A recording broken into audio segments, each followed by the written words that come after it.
Well, good morning, ladies and gentlemen, and welcome to Grumman Pilot's YouTube channel. And a few years ago, Yankee Aviation had an airplane that was just full of fuel leaks. It leaked in the wings, it leaked from the fuel senders, it leaked from most of the fuel fittings. And here's some of the tools that we use, so stay tuned while we have some more fun. So we would like to ask you, please subscribe, hit the like button, and hit the notify to stay current with our content. So needless to say, we went through a lot of sealant on this airplane. We had both high adhesion and low adhesion.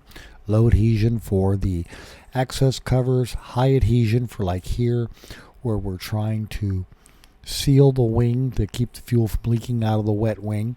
There were just fuel stains all over the aircraft. And here we are inside applying sealant.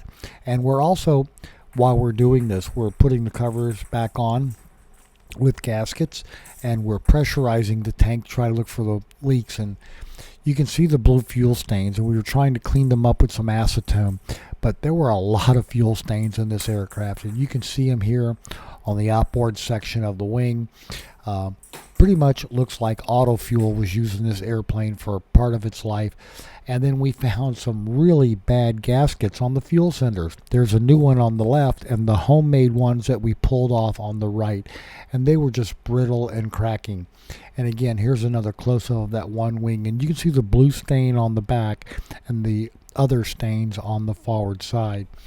So like I said, it was a interesting airplane to work on. It had just really not been maintained, and we made this gasket right here to go with the cover so we could put the fuel access covers on and pressurize the wing with a half psi so we could look for bubbles and stuff like that. And again, just lots of fuel stains on the aircraft. And first you have to get all that off. We had to clean a lot of stuff before we were able to apply new sealant.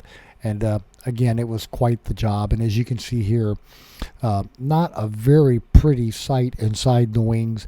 And again, we had to take all this off and start pretty much over from scratch because it had never been properly addressed. There were lots of patches in there. Luckily, nobody had ever tried any sloshing compound on it. And then here's one of the gas caps that we drilled a hole in it so we could put a Schrader valve in it, and we could again pressurize the wing to a half psi. And then here you can see the blue stains by the fuel lines out on the outboard section where the things look. Again, this airplane was just loaded with fuel leaks, and quite a bit of work. And as you can see, the gasket on that sender was an original gasket, but it was 40 years old and had just come apart, and we had to put a new one on. And then here's the spar where we had to take the wing off.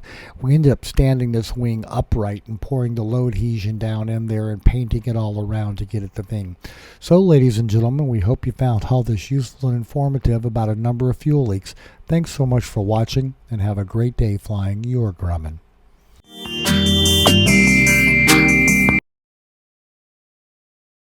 You know, forget buying expensive toys for your kittens and cats.